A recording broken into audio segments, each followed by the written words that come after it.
Hello and welcome you all on keystone classes. तो आपका 21 तारीख का 21/7/2024 को असिस्टेंट सुपरिटेंडेंट का जो पेपर हुआ था उसका एक पार्ट हम कंप्लीट कर चुके हैं। कल की क्लास में हो चुका है, आज की क्लास में आपका सेकंड पार्ट हो जाएगा और मैथ का आपका असिस्टेंट सुपरिटेंडेंट के जितने पेपर हुए थे वो सारे के सारे आपके कंप्लीट हो जाएंगे। ठीक है, फिर इसके बाद हम वार्डन करेंगे प्लस में मैट्रन करेंगे, ये दोनों पेपर आपके चलेंगे। फिर इसके बाद क्योंकि अभी उम्मीद नहीं है पेपर्स वगैरह होने की, तो जेएससी के पेपर और कॉम्बिनेशन में चलेंगे आपके पीजीटी टीजीटी, पीजीटी और टीजीटी आपके कौन से वाले, ये जो पेपर्स हुए थे 2022 में।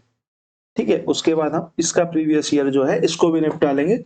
उसके बाद जब कोई न्यू पेपर आता है तो उसके हिसाब से आगे हम पेपर्स को डील करेंगे। क्वेश्चन नंबर 1 पे चलते हैं, ज्यादा वक्त नहीं लेते हैं क्योंकि एनर्जी हमारी भी डाउन हो जाती है इस टाइम तक आते आते।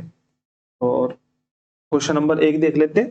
The area of square of a rectangle is are equal, sorry, the area of square and a rectangle are equal. तो एरिया स्क्वायर का और रेक्टेंगल का जो है वो इक्वल है। स्क्वायर आप लोगों को पता है कैसा होता है, जिसकी चारों साइड बराबर होती है, और रेक्टेंगल आपको पता है जिसकी आमने सामने की यानी कि लंबाई बराबर होती है और चौड़ाई बराबर होती है। ठीक है, आगे उसने कहा if the length of rectangle is 8 centimetre more than the side of square. Comparison किससे करा रहा है, साइड ऑफ स्क्वायर से करा रहा है, तो मैं इसको एस मान लेता हूं। तो इसने मेरे को कहा कि लेंथ जो है 8 सेंटीमीटर ज्यादा, यानी कि s प्लस में 8 बोल देते हैं इसको, कोई दिक्कत नहीं है, बोल सकते हैं। फिर इसने कहा ब्रेथ जो है वो 4 सेंटीमीटर लेस है, किससे, साइड ऑफ स्क्वायर से, यानी कि ये जो है वो क्या है, ये s माइनस में 4 है। फिर उसने कहा what is the perimeter of rectangle. इसके लिए मेरे को पेरीमीटर की एल भी पता होनी चाहिए, बी भी पता होनी चाहिए। मैंने बोला पहली स्टेटमेंट में मेरे से कह रहा था कि एरिया ऑफ स्क्वायर जो है वो इक्वल है एरिया ऑफ रेक्टेंगल के। एरिया ऑफ स्क्वायर मेरे को पता है साइड स्क्वायर होता है, इस केस में हमने साइड क्या मानी है, एस मानी है, यानी कि S square is equal to L into B होता है। एरिया ऑफ रेक्टेंगल हमारा होता है कितना, L into B. L into B होता है तो मैं डाल देता हूं जो मेरी वैल्यूज है, S minus sorry S plus 8 और एस माइनस 4। ठीक है, ये हमारी एल और बी की वैल्यू है जो मेरे को स्टेटमेंट से मिली थी। कर लेते हैं, आगे सोल्व करेंगे तो ये हो जाएगा हमारा S square is equal to, इसकी मल्टीप्लाई इस पूरे में होगी तो एस स्क्वायर माइनस में 4s प्लस में इस 8 की मल्टीप्लाई इस पूरे में होगी तो 8s माइनस में 32। यहां से जब ये इधर की तरफ जाएगा तो ये इसको कट कर देगा, -4 प्लस 8 है तो यहाँ पे कितना बचेगा, 4s बचेगा। क्योंकि ये -32 है, इधर चला जाएगा तो ये प्लस का 32 हो जाएगा, यानी कि s की वैल्यू कितनी हो जाएगी, साइड की वैल्यू हो जाएगी हमारी 8। अगर मेरी साइड की वैल्यू 8 आ गई तो मैं यहाँ से ये कह सकता हूँ कि लेंथ कितनी हो जाएगी, 8 और 8 16, और ब्रेथ कितनी हो जाएगी, 8 में से 4 जाएंगे यानी कि 4। मेरे से क्या पूछा, perimeter of rectangle. Perimeter of rectangle जो होता है, पेरीमीटर ऑफ रेक्टेंगल होता है हमारा 2l प्लस बी। अब l प्लस बी इस केस में मेरे को पता चल गया l कितनी है, 16 है, l 16 है, सॉरी 16 है, और b कितनी है, b हमारी 4 है, 16 प्लस 4 यानी कि 20, 20 मल्टीप्लाई 2 यानी कि 20 सेंटीमीटर, सॉरी 40 सेंटीमीटर हमारा यहाँ पे राइट आंसर हो जाएगा। ठीक है, ऑप्शन नंबर 2 हमारा यहाँ करेक्ट हो जाएगा। क्वेश्चन नंबर 1 के बाद क्वेश्चन नंबर 2 पे चलते हैं। क्वेश्चन नंबर 2 का जो एक मतलब 2 जैसे ही पिछले भी 2-3 पेपरों में मैंने देखा है, तो ये लास्ट में थोड़ा सा अलग सा टाइप आया था, एक हल्का सा बहुत, हाँ इसको भी आना था। ठीक है, इसको ये टाइप जो है वो थोड़ा सा अलग सा नया सा था, तो पहले भी हमने 1-2 बार कर लिया है। क्या क्या नोटिफिकेशन आ रही पता नहीं, तो पहले भी हमने कर लिया तो एक बार दोबारा देख लेते हैं। उसने कहा if the price of chairs is increase by 45%, chair का जो प्राइस है वो इंक्रीज हो गया 45% से, तब क्या होता है कि एक आदमी can buy 36 chairs less. 36 chair जो है वो कम खरीद पाता है, कितने रुपए में, इतने रुपए। पहले भी जब इतने रुपए खर्च कर रहा था, जितनी चेयर खरीद पा रहा था उससे 36 कम खरीद पा रहा है। What is the original price of chair. अब हम इसे रेशियो मेथड पे देखेंगे।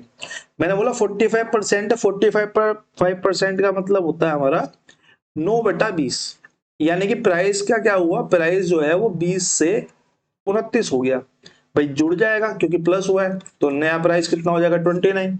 ये हमारा ओल्ड हो गया, ये हमारा न्यू हो गया। मैंने बोला भैया प्राइस तो हमारा इतना हो गया, अब जो प्राइस से कंजम्पशन पे फर्क पड़ेगा वो रिवर्स में पड़ता है, यानी कंजम्पशन 29 हो जाएगी और यहाँ पे ये प्राइस जो है यहाँ पे कंजम्पशन 20 हो जाएगी, क्योंकि यहाँ पे जो इनका वो है क्या बोलते हैं, इन्होंने जो टोटल पैसे खर्च करे हैं वो सेम है, दोनों ही कंडीशन में सेम है, तो यहाँ पे मैं एलसीएम लूंगा दोनों का तो सेम आना चाहिए, तो प्राइस हमारा जितना होगा कंजम्पशन हमारी उसकी रिवर्स हो जाएगी। ठीक है, रिवर्स केस में हमारी कंजम्पशन हो जाएगी। मैंने बोला मेरे हिसाब से यहाँ पे इसको मैं मिटा देता हूँ, मेरे हिसाब से यहाँ पे इसने 9 चेयर कम खरीदी, इसके हिसाब से इसने 36 चेयर कम खरीदी, यानी कि नो की वैल्यू जो है वो 36 चेयर है। तो मैं ये कह सकता हूं कि अगर मैं ओरिजिनल में कितनी चेयर खरीदी है वो निकाल लूं, कि अगर नो की 36 है तो 29 की कितनी हो जाएगी, 29 की हो जाएगी भैया 36 मल्टीप्लाई में 29 और डिवाइडेड बाई 9, यानी कि 9 की वैल्यू 36 के बराबर, तो 29 की मैंने वैल्यू निकाल ली। 9 से काटूंगा तो 9 चौक 36, यानी कि 29 मल्टीप्लाई में 4 मेरे पास यहाँ पे चेयर्स आ गई जो वो प्राइस बढ़ने से पहले खरीद सकता था। ये तो टोटल चेयर हो गई।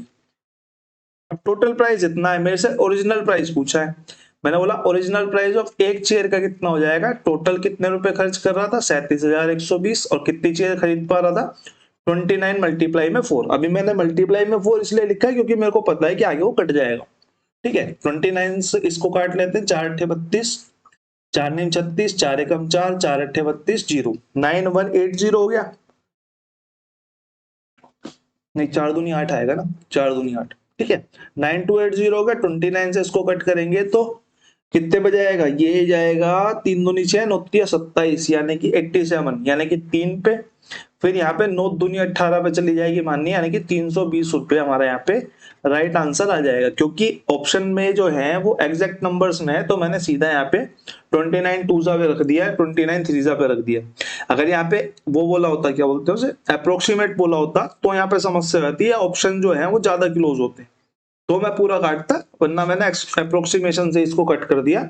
ऑप्शन नंबर 4 हमारा यहाँ पे आंसर हो गया सही, 320 रुपए। क्वेश्चन नंबर 3 पे चलते हैं। क्वेश्चन नंबर 3 भी हमारा पहले आया हुआ है। Rohan spend some part of his income and save the remaining part if the respective ratio of expenditure and saving. पहले जो क्वेश्चन आया था वहां पे हमें इसने इनकम का और एक्सपेंडिचर का रेशियो दिया था, इस केस में क्या दिया हुआ है, एक्सपेंडिचर का और सेविंग का।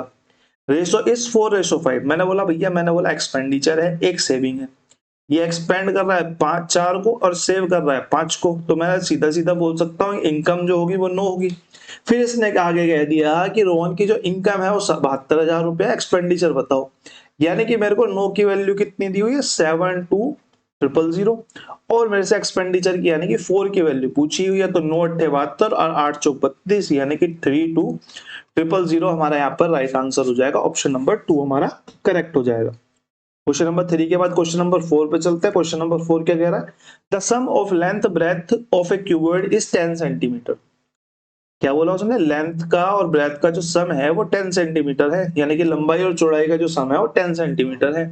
If the height of the cuboid is twice as the sum of length and breath, अगर हाइट जो है वो क्यूबॉइड की लेंथ और ब्रेथ के सम की 2 गुनी है, तो मैं सीधा सीधा कह सकता हूँ कि भाई 10 से 2 गुना यानी कि 2 हो जाए 20 हो जाएगा, 20 सेंटीमीटर इसकी हाइट हो जाएगी। फिर मेरे से lateral surface area of cuboid बोल रहा है। अब lateral surface area of cuboid आपको यहाँ पे पता होना चाहिए, जो क्या होता है हमारा 2 sum of length plus breadth multiply में height.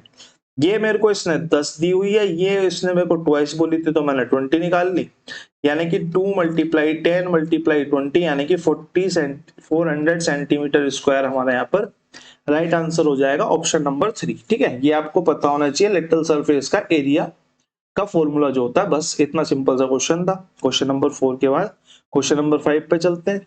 A miniature model of square park है साइड लेंथ ऑफ 7 सेंटीमीटर। एक स्क्वायर पार्क का मिनिएचर मॉडल है जिसकी जो क्या है आपकी साइड्स हैं वो 7 सेंटीमीटर की है। 2 centimetre wide path inside, inside अंदर की बात कर रहे हैं, inside it running alone it's boundary, जो बाउंड्री के अलोन जो है वो रन करता है, यानी कि ऐसे करके ड्रॉ कर लेते हैं। ये भैया 2 सेंटीमीटर का पाथ है, ये 2 सेंटीमीटर है, यहाँ से भी 2 सेंटीमीटर है, यहाँ से भी 2 सेंटीमीटर है, यहाँ से भी 2 सेंटीमीटर है। तो उसने कहा area of path of the model बताओ। भैया मैंने बोला भैया 2 सेंटीमीटर वाइड पाथ है,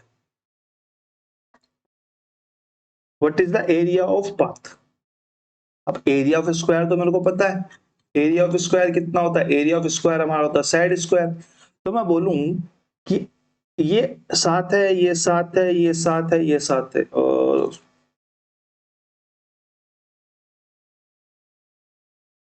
एक सेकंड दो, एक सेकंड दो।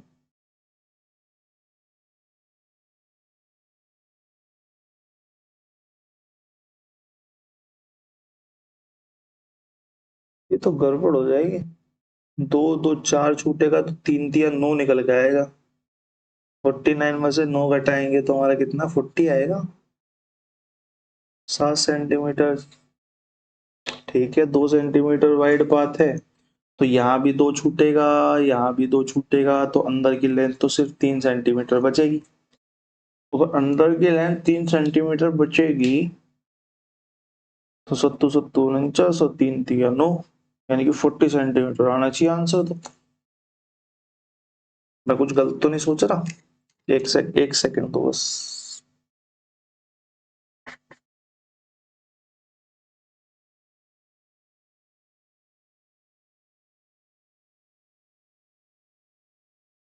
नहीं, सोच तो मैं ठीक ही रहा हूँ, गलत तो नहीं होना चाहिए। तो बड़े वाले स्क्वायर में से अगर मैं छोटा वाला स्क्वायर घटा दूं तो मेरे एरिया ऑफ पाथ आ जाएगा। एरिया ऑफ पाथ आ जाएगा, तो एरिया ऑफ पाथ के लिए मैं बड़े वाले में से यानी कि 7 के स्क्वायर में से 3 का स्क्वायर घटा देता हूँ। 7 के स्क्वायर में से 3 का स्क्वायर घटाऊंगा तो 10 मल्टीप्लाई 4 आ जाएगा। ए प्लस बी का फॉर्मूला खोल देंगे, ए प्लस बी और ए माइनस बी का। तो यहाँ पे 10 इंटू 4 यानी कि 40 सेंटीमीटर स्क्वायर आना चाहिए, जबकि वो तो ऑप्शन में भी नहीं है। पाथ जो है वो 2 सेंटीमीटर वाइड है। अगर 2 सेंटीमीटर वाइड है तो वो दोनों तरफ से 2 2 सेंटीमीटर वाइड होगा, तो कटेगा तो 2 ही, 4।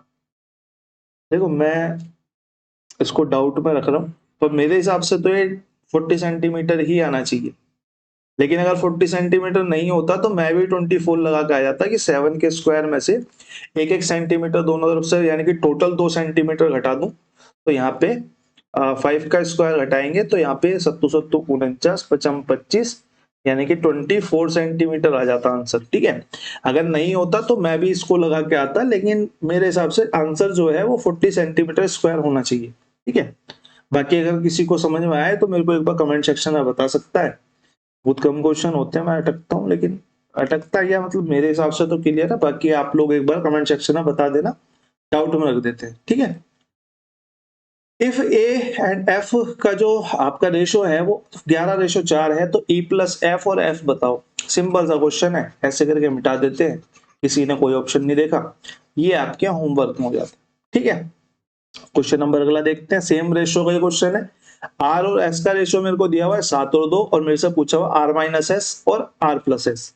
तो एक बार जोड़ देते हैं यानी कि घटा देते हैं यानी कि 5, और एक बार जोड़ देते हैं यानी कि 9। 5:9 हमारा यहाँ पे राइट आंसर आ जाएगा, ऑप्शन नंबर 1। क्वेश्चन नंबर 7 के बाद question number 8। If a person earns 1/11% profit on the selling price of an item, on the selling price of an item, यानी कि एसपी पे प्रॉफिट की बात कर रहा है। फिर उसने बोला then what will be the profit percentage on the cost price of the item. अब सीपी पे प्रॉफिट पूछ रहा है। मैंने बोला 9/11 है, 9 1/11 है, तो इसको हम बोलेंगे 100/11, और परसेंट को अगर मैं चेंज करूंगा तो ये हो जाएगा 1100 नीचे और ऊपर 100। ये हमारा प्रॉफिट है, क्योंकि हमसे सेलिंग प्राइस पे बोला था, तो नीचे वाला एसपी हो जाएगा। अगर एसपी 1100 है, प्रॉफिट 100 है, तो मैं यहां से सीधा बोल सकता हूँ सीपी जो हो जाएगा वो 1100 माइनस 100 यानी कि 1000 हो जाएगा। परसेंटेज प्रॉफिट पूछा हुआ है मेरे से सीपी पे। अगर मैं प्रॉफिट परसेंट ऑन सीपी की बात करूं, ऑन सीपी की बात करूं तो कितना है भाई, प्रॉफिट 100 का है और सीपी कितना 1000 है, तो मल्टीप्लाई बाई 100 यानी कि 2 जीरो से 2 जीरो खत्म, 1 जीरो से 1 जीरो खत्म, यानी कि 10% हमारा यहाँ पे राइट आंसर आ जाएगा। आप देखते भी लगा सकते थे। ठीक है, क्वेश्चन ऑप्शन नंबर इतना करने की भी जरूरत नहीं है, देखते भी आपको दिख रहा होगा कि 10% की बात हो रही है। क्वेश्चन नंबर 8 के बाद क्वेश्चन नंबर 9 पे चलते हैं। A person borrows some money for 10 years at a certain rate of simple interest if the respective ratio of principal and total interest is 5:1, यानी कि जो प्रिंसिपल था वो 5 था और इंटरेस्ट जो था वो 1 है। टाइम की बात करूं तो टाइम मेरे को इसने 10 years दिया हुआ है। और मेरे को क्या चाहिए, सिंपल इंटरेस्ट की बात करूं तो सिंपल इंटरेस्ट होता है P into R into T upon में 100 इज इक्वल टू इंटरेस्ट के। बस फॉर्मूले में डालना है कि 1 इज इक्वल टू कितने के, P मेरे को पता है 5 के, R मेरे को नहीं पता, मैं इसको R ही बोल देता हूँ, और T की बात करूं तो मेरे को 10 साल पता है, बट्टे में 100 काट लेते हैं, इससे इसको काटेंगे, 5 दूनी 10 और ये 2 इधर जाके मल्टीप्लाई हो जाएगा, तो रेट हमारी आ जाएगी कितनी, 2% हमारी रेट आ जाएगी। ऑप्शन नंबर 3 हमारा यहाँ पे करेक्ट आंसर हो जाएगा। क्वेश्चन नंबर 10 के 9 के बाद क्वेश्चन नंबर 10 पे आते हैं। क्वेश्चन नंबर 10 थोड़ा सा ठीक है, हल्का सा समझने लायक क्वेश्चन है। ए बस travels 2/7 of its total journey at its usual speed. 2/7 जो अपनी जर्नी का है वो यूजुअल स्पीड पे चलता है, यानी कि 2/7 का क्या मतलब है यहाँ पे कि टोटल जो है वो 7 है, उसमें से 2 जो है वो नॉर्मल स्पीड पे चल रहा है, यानी कि बचा हुआ 5 जो है वो कुछ गड़बड़ हो रही है 5 के साथ। क्या गड़बड़ हो रही है देखते हैं।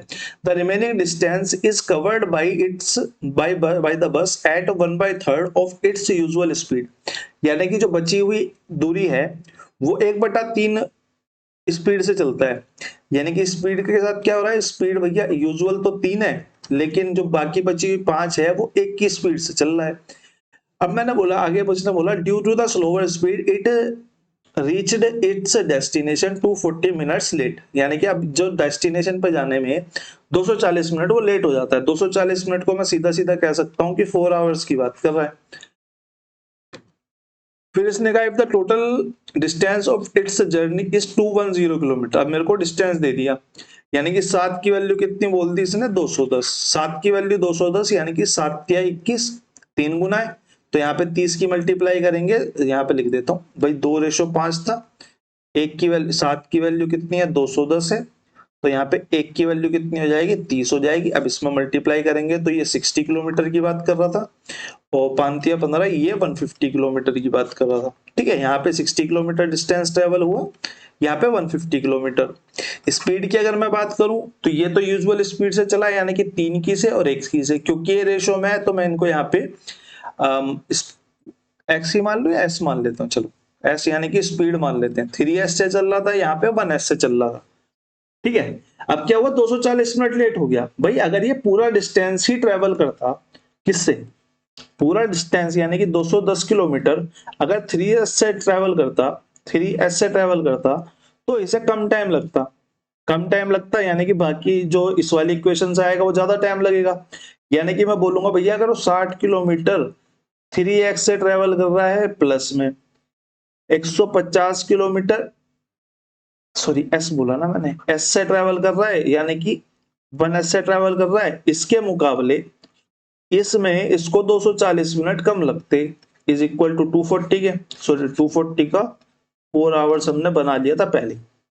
अब अगर मैं देखूं तो इसको इससे काटू तो 20, और इससे तो कटेगा नहीं, तो 150 प्लस में 20 कितना हो गया, 170 अपॉन में एस माइनस में, और 3 से इसको काटेंगे तो 3 7 21, यानी कि माइनस में 70 अपॉन में S is equal to 4 hours के। ठीक बात है। अब अगर मैंने देखा एलसीएम तो ऐसी है तो कुछ नहीं आएगा, यानी कि 100 अपॉन में s इज इक्वल टू 4 के, s उधर चला जाएगा 4 से डिवाइड हो जाएगा, यानी कि s की वैल्यू कितनी आ जाएगी, s की वैल्यू हमारी आ जाएगी 24, क्योंकि ये स्पीड है तो 25 किलोमीटर पर आवर। अब मेरे से क्या पूछा, मेरे से पूछा है यूजुअल स्पीड पूछी है। भाई यूजुअल स्पीड तो हमारी 3s थी, यानी कि 3s की वैल्यू कितनी हो जाएगी, 3 मल्टीप्लाई में 25, यानी कि 75 किलोमीटर पर आवर हमारा यहाँ पे राइट आंसर हो जाएगा ऑप्शन नंबर 2। ठीक है, ऑप्शन नंबर 2 हमारा यहाँ पे करेक्ट हो जाएगा। क्वेश्चन नंबर 10 के बाद क्वेश्चन नंबर 11 पे चलते हैं। क्वेश्चन नंबर 11 भी हमारा पिछले सेट में आया था, एक बार आप लोग इसे करिए। मैं 1 मिनट पानी यस सर।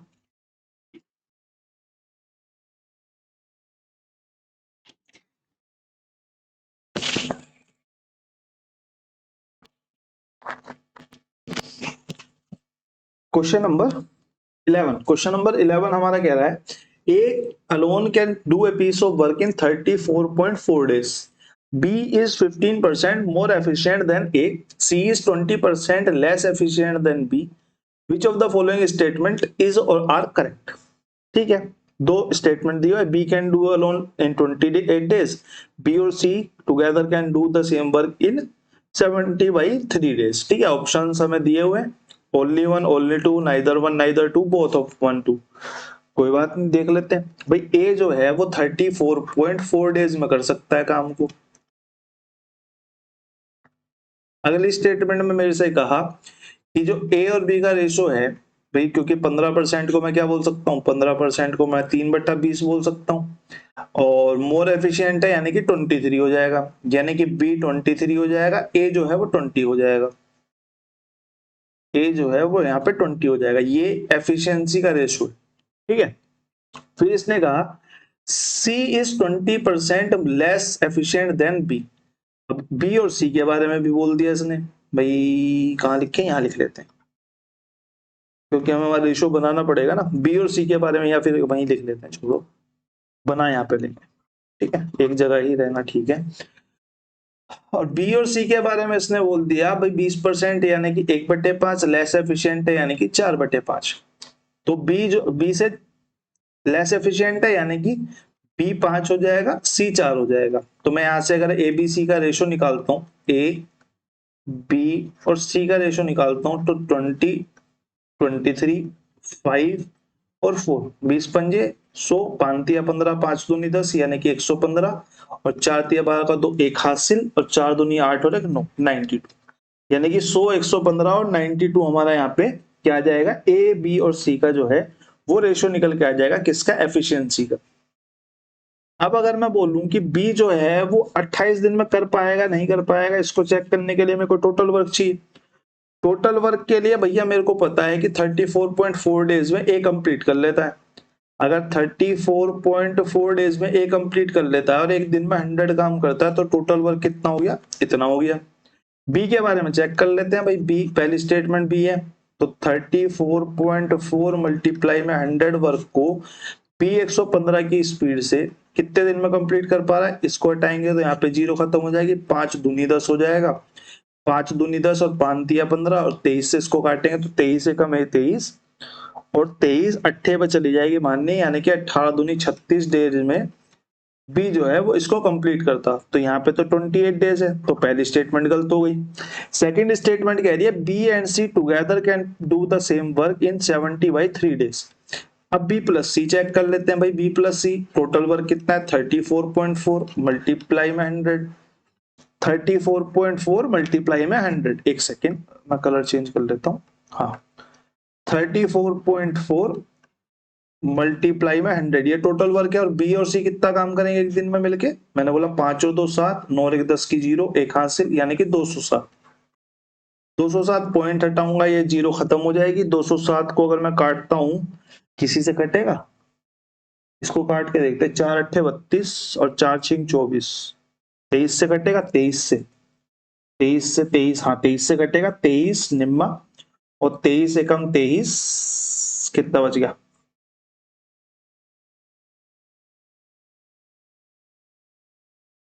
हाँ सॉरी एक सेकेंड, 1 और 1 4, 1 1 4 बच गया।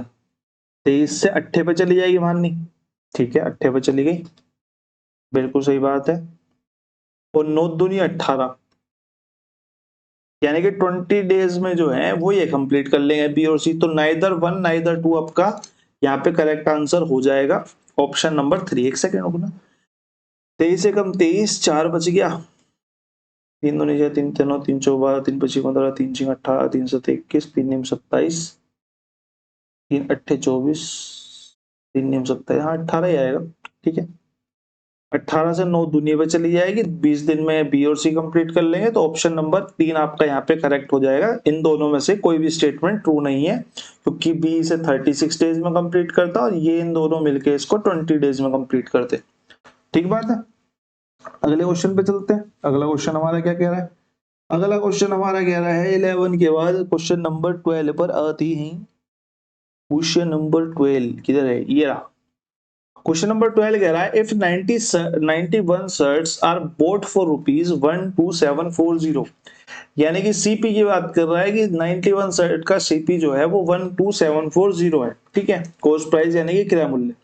Then how many shirt must be sold for ₹12,558 to earn 30% profit. Earn 30% profit के लिए मेरे को पहले सीपी तो निकालना पड़ेगा एक शर्ट का। मैंने बोला सीपी ऑफ वन शर्ट की अगर मैं बात करूं तो ये हो जाएगा हमारा 12,740 बटे में 91।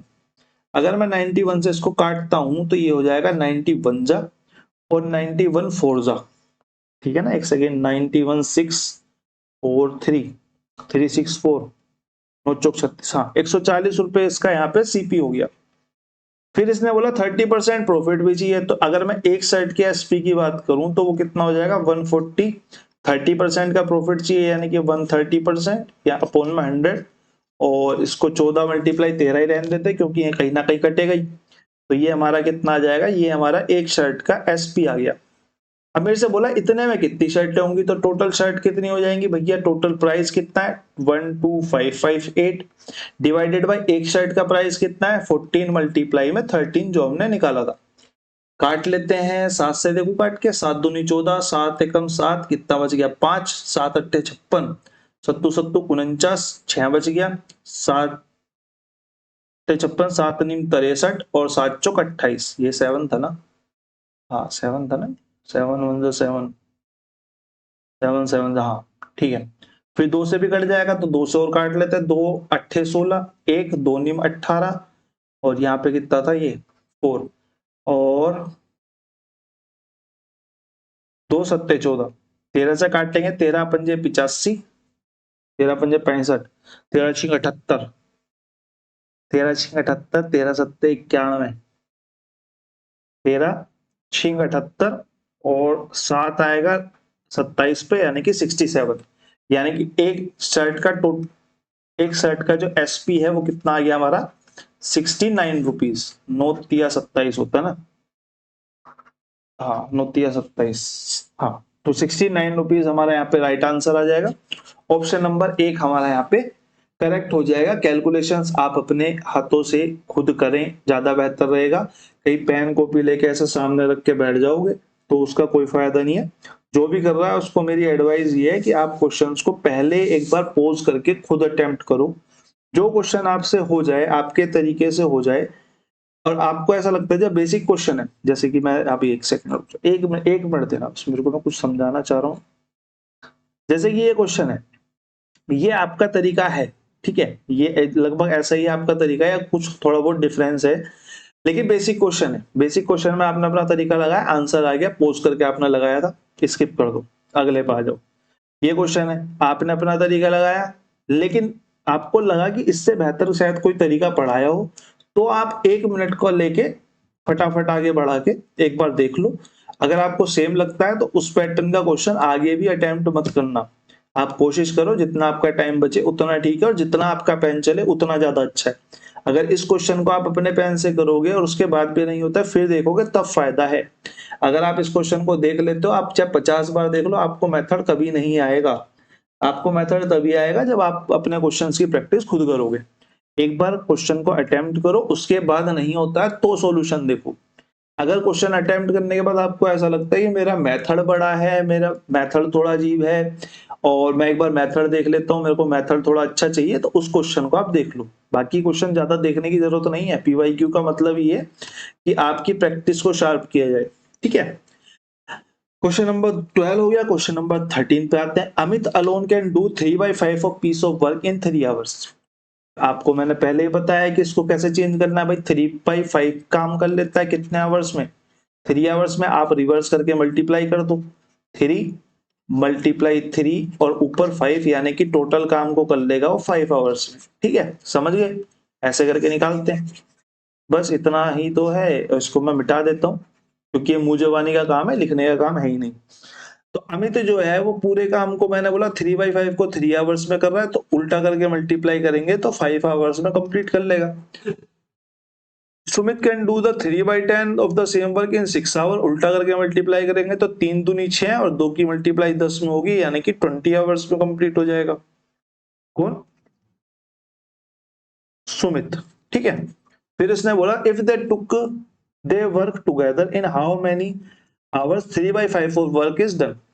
मैंने बोला टोटल वर्क निकाल लेते हैं, मैंने बोला टोटल वर्क 20 हो जाएगा, 5 चौक 20, 20 से कम 20, तो यहाँ पे टोटल वर्क 20 हो गया और इसका मेरे को 3/5 करवाना है बस। किससे करवाना, दोनों से करवाना है, तो दोनों 1 घंटे में कितना करेंगे, दोनों 1 घंटे में 5 काम करेंगे, तो 5 चौक 20, 4 तिया 12/5 और 5 से 12 को काटेंगे तो ये हमारा आ जाएगा 2.4 आवर्स हमारा यहाँ पे राइट आंसर हो जाएगा, ठीक है। 2.4 आवर्स हमारा यहाँ पर राइट आंसर हो जाएगा। क्वेश्चन नंबर 13 के बाद क्वेश्चन नंबर 14 पे चलते हैं। क्वेश्चन नंबर 14 हमारा कह रहा है a sum of money 9,000 become 10250 in 5 years at simple interest. If the rate of interest become 3 times, rate of interest अगर 3 गुना हो रहा है तो जो ब्याज मिल रहा होगा वो भी अपने आप में 3 गुना हो जाएगा। सिंपल सी बात है, 2 गुना हो रहा होता तो रेट ऑफ इंटरेस्ट, तो आपका ब्याज जो मिल रहा था वो 2 गुना हो जाता। Then how much this sum will become in 5 years, पहले ही 5 साल था, अब भी 5 साल है। मैंने बोला बस ब्याज ही तो 3 गुना होगा, तो मैं एक काम करता हूँ ना, मेरे को कितने रुपए मिले, 10,250, कितने पे, 9,000 पे। मैंने बोला कितना ब्याज मिल गया, मैंने बोला मेरे को मिल गया भैया 1250 ब्याज। और सम जो रेट ऑफ इंटरेस्ट है सिर्फ वो 3 गुना हो रहा है, टाइम सेम रह रहा है, तो मैं बोलूंगा अगर मैं इसी को 3 गुना कर दूं यानी कि 12 तिया 36, 3750 रुपए, यानी कि इसका जो अब इंटरेस्ट आएगा 3 गुना होने के बाद वो 3750 आएगा। और 9,000 मेरे पास था तो मेरे से सम पूछा है तो मैं दोनों को प्लस कर दूंगा, 9 और 3 12, 750 रुपए हमारा यहाँ पर राइट आंसर हो जाएगा। कहीं इसमें रेट परसेंट निकालने लग जाओ कोई फायदा नहीं है, सीधा इसने, क्योंकि टाइम भी सेम है, ड्यूरेशन सेम है, बाकी सब कुछ सेम है, प्रिंसिपल भी सेम है, बस क्या हो रहा है, रेट ऑफ इंटरेस्ट 3 गुना हो रहा है। अब इसी केस में आपको जस्ट सपोज करो कि आपको ये बोल देता सिंपल इंटरेस्ट है और रेट ऑफ इंटरेस्ट 3 टाइम्स होने की बजाय वो बोल देता भैया रेट ऑफ इंटरेस्ट तो सेम ही रहती है लेकिन जो समय है उसको दुगुना कर देते हैं या उसको 4 गुना कर देते हैं या उसको आधा कर देते हैं। तो बस आपको कुछ नहीं करना था, जैसे आधा बोलता तो 1250 का आधा यानी कि 725 यहाँ पे माइनस कर देते हैं इसमें से, बस इतना सा करना है। ऑप्शन नंबर 3 आपका यहाँ पे राइट आंसर हो जाएगा। क्वेश्चन नंबर 14 के बाद क्वेश्चन नंबर 15 देख लेते हैं। If the radius of sphere is 4 times of the radius of hemisphere, radius of sphere जो है वो रेडियस ऑफ हेमिस्फीयर की 4 गुना है, यानी कि इनकी जो रेशो है वो 4:1 है। What is the respective ratio of their volumes, तो वॉल्यूम ऑफ स्फीयर और वॉल्यूम ऑफ हेमिस्फीयर की बात कर रहा है। इसका मेरे को पता है कितना होता है, 4/3 पाई आर की क्यूब, और इसका कितना होता है 2/3, हेमिस्फीयर है ना आधा है, 2/3 पाई आर की क्यूब। मैंने बोला अब मैं इसको उठा के इसमें से डाल देता हूँ, मैंने बोला यहाँ से तो पहले बात तो काट ही देता हूँ, पाई से पाई खत्म हो जाएगा, 2 से 2 बार चला जाएगा, तो यहाँ पे 2 आर की क्यूब यानी कि आर कितना है 4 × 4 × 4 रेशो में आर की क्यूब यानी कि 1 × 1 × 1 देखेंगे तो 4 चौक 16 चौका 64 तो दूनी 128 रेशो में 1 हमारा यहाँ पे राइट आंसर आ जाएगा ऑप्शन नंबर, किसमें दिया हुआ है ऑप्शन नंबर 3 में, ठीक है। क्वेश्चन नंबर 15 सिंपल सा था। क्वेश्चन नंबर 16 बस आपको फॉर्मूला याद होने चाहिए और रख दो। M and No started a partnership investing 20K and 30K respectively. They stayed in partnership for 5 years, 6 years and 3 years respectively. If N shares in total profit is 6,000 rupees, then what is the total profit? Total profit मेरे से पूछा है, मैंने बोला भैया एक था M, एक था N, एक था O, ये लाया 20,000 रुपए के यानी कि 3 जीरो की वैल्यू, ये भी लाया 20,000 रुपए और ये लाया भैया 30,000 रुपए। इसने बोला मैं तो 5 साल तक रहूंगा, इसने बोला मैं 6 साल तक रहूंगा, इसने बोला मैं 3 साल तक रहूंगा, तो इतने रुपए इन्होंने इतने इतने साल तक डाल दिया, तो ऐसे करके इनके रेशो बना लेंगे, बस सिंपल सा है।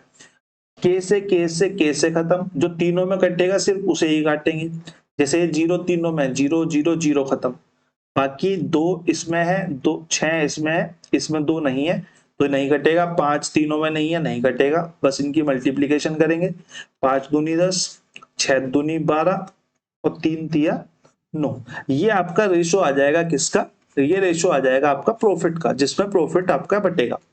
अब इसने बोल दिया कि एन का जो प्रॉफिट है वो 6000 है, तो टोटल बताओ।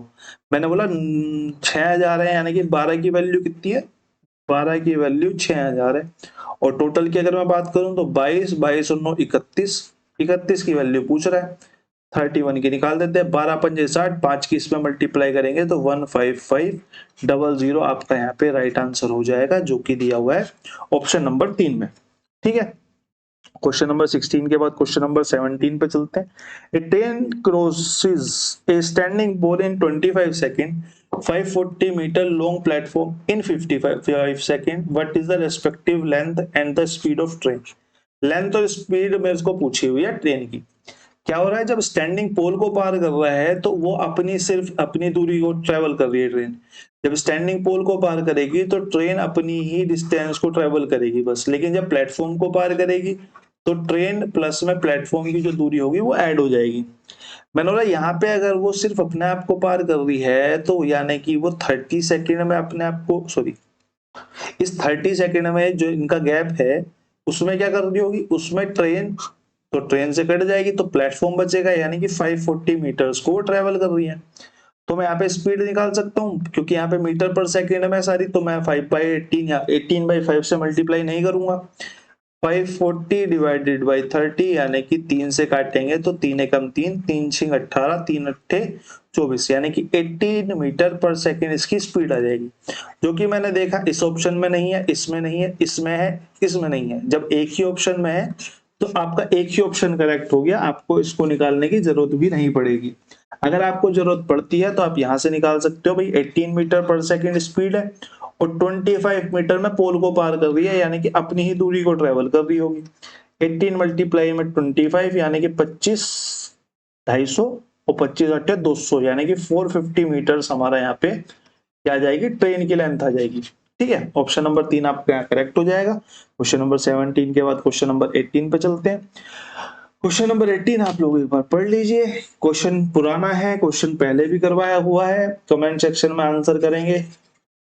ये 2-3 बार अभी आ गया रिसेंट में, बहुत बेसिक क्वेश्चन है, ज्यादा कुछ है नहीं। अगर आपने पढ़ा है पहले तो बहुत ही बेसिक क्वेश्चन है, होमवर्क में आपका क्वेश्चन है, और आप आंसर नहीं मार्क करेंगे, आप बोलेंगे, क्या बोलेंगे आप, कि फॉर्मूला क्या है।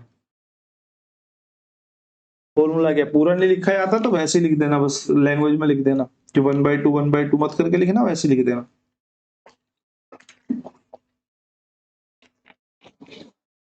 तो ऑप्शन तो आपको दिखेंगे, आप कमेंट सेक्शन में फॉर्मूला बताएंगे। ठीक है, क्वेश्चन नंबर 18 तक वैसे ही बहुत कम लोग रह जाते हैं, शुरू के 2-3-4 क्वेश्चन ही देखते हैं मैक्सिमम लोग, पूरी तो वीडियो मुझे लग रहा है अगर 100 व्यू आते होंगे तो उनमें से मुश्किल से 5-7, 8 खींच के, 7-8 खींच के, 10 टाइम्स मान के चलो। तो क्वेश्चन नंबर 18 तक बहुत कम लोग आएंगे, तो जो आएंगे वो एक बार फॉर्मूले को बताएंगे, नोट डाउन करेंगे। ठीक है, क्वेश्चन नंबर 19 पे चलते हैं। The radius of A sphere is 5.6 centimetre, what is the total surface area of sphere. Total surface area of sphere का फॉर्मूला अभी आया था, क्या होता है, total surface area of sphere होता है टीएसए ऑफ स्फीयर होता है, टीएसए ऑफ गोला होता है, संपूर्ण पृष्ठ का क्षेत्रफल ऑफ गोला होता है 4πr²। ठीक है, 4πr², तो 4πr² में डालेंगे तो 4 मल्टीप्लाई में 22/7 मल्टीप्लाई में r की जगह हम 5.6 डाल देते हैं, 5.6 मल्टीप्लाई 5.6, इन दोनों को काट देते हैं, नीचे 100 लिख देते हैं, 7 अट्ठे 56 हो जाएगा, और 100 से काटूं, 100 को रहने देते हैं काटने के लिए, डायरेक्ट मल्टीप्लाई कर लेते हैं।